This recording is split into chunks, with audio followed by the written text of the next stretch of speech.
Anastasia, Chapter 16, Flying Saucers, Nothing Extraordinary. Then I asked her to show me an example of her knowledge of technology. Do you want me to tell you how the different machines of your world operate? The kind of thing our prominent scientists are only touching on the fringes of. Why don't you make some great scientific discovery, let's say? That is what I've been doing for you the whole time we've been here. Not just for me, for the world of science, a discovery they would be prepared to recognize. Go ahead, make a discovery of some technical field which will prove your abilities, like spaceships, the atom, automobile fuel, since you say it's all so simple. In comparison with what I've been trying to show you, those fields you mention are something like, to use the term from your language, the Stone Age. That's perfect then. You may consider it primitive, but at least I'll be able to understand it. You can prove you're right and show evidence that your intelligence is superior than mine. Tell me, for example, what do you think of our airplanes and spaceships? Pretty close to perfect machines? No, they are altogether primitive. They only serve to show how primitive the technocratic path of development is. That remark put me on my guard, since I realized that either her conclusions were those of a madwoman, or she really knew far more than someone with an ordinary consciousness would ever imagine. I continued with my questioning. What do you mean when you say our rockets and planes are primitive? Anastasia responded after a brief pause, although allowing time for her words to sink in. The functioning of all your machines, every single one of them, is based on the energy of explosion. Not knowing any more efficient natural sources of energy, you resort to such primitive, awkward substitutes with incredible stubbornness, and even the destructive consequences of their use do not stop you. The range of your airplanes and rockets is simply laughable. According to the scale of the universe, they rise a wee tiny bit above Earth, and now this method has practically reached its ceiling. Do you not agree? But that is ridiculous. An exploding or burning substance propels some monstrous structure that you call a spaceship, and the greater part of the ship is designed precisely to solve this problem of propulsion. And what might be an alternative principle of movement through the atmosphere?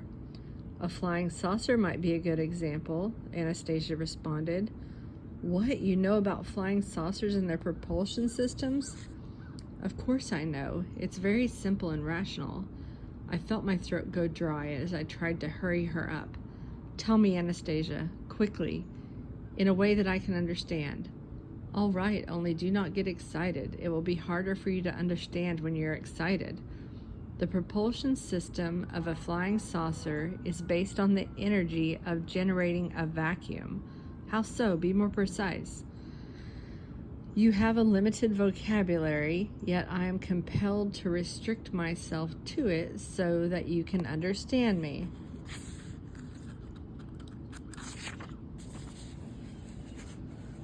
Well, I blurted out in agitation. I'll add jar, lid, tablet, air, and I began to quickly name all the words just as they popped into my head at that moment, and even let out a few swear words. Anastasia broke in. You need not bother. I already know all the words you can express yourself with, but there are still others, and besides that, there's a whole different method of conveying information. If I use that, I could explain everything to you in a minute. As things stand now, it may take 2 hours or more. That is a lot, and I really wanted to tell you about something else, something much more meaningful. No, Anastasia, tell me about the flying saucers and their propulsion methods. Tell me about energy carriers. Until I understand that, I shan't listen to anything else. All right, she acquiesced, and then went on. An explosion occurs when a solid substance quickly changes under a certain influence into a gaseous form, or when, in the course of a reaction, two gaseous substances evolve into something even lighter. Everyone, of course, understands this part. Yes, I replied. If powder is ignited, it becomes smoke. If liquid fuel becomes gas. Yes, more or less. But if you or your people had pure thoughts and consequently a knowledge of the functioning of nature, you would have long ago become aware that there is a substance capable of instant expansion and, through explosion, transformation into another state. The opposite process must also hold true. I'm going to read that again. If you or your people had a pure thoughts and consequently a knowledge of the functioning of nature, you would have long ago become aware that if there is a substance capable of instant expansion and through explosion, transformation into another state, the opposite process must also hold true.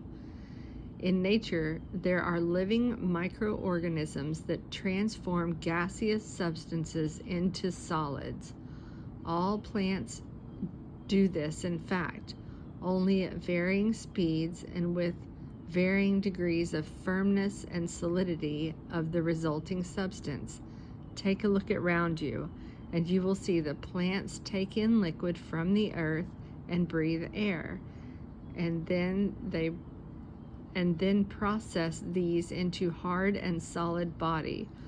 Let us say wood, or something even harder and more solid, like a nutshell or a plum stone. A microorganism smaller than your eye can see does this with fantastic speed, feeding, as it would seem, on air alone. It is these same kinds of microorganisms that power flying saucers. They are like microcells in the brain, only their operation has very narrow focus. Their sole function is propulsion, and they carry out this function to perfection, and they can accelerate a flying saucer to 1/19th the speed of the average modern Earth dweller's thoughts. These microorganisms are located on the inner surface of the upper part of the flying saucer and positioned between its double walls, which are set approximately 3 centimeters apart. The upper and lower surfaces of the outer walls are porous, with micro-sized pinholes. The microorganisms draw in air through these pinholes, thereby creating a vacuum ahead of the saucer. The streams of air begin to congeal even before contact with the saucer, and as they pass through the microorganisms, they are transformed into tiny spheres. Then these spheres are enlarged even more to approximately 0.5 centimeter in diameter. They lose their firmness and slide down between the walls into the lower part of the saucer, where they again decompose into a gaseous substance. You can even eat them if you do this before they decompose. What about the walls of the flying saucer? What are they made of?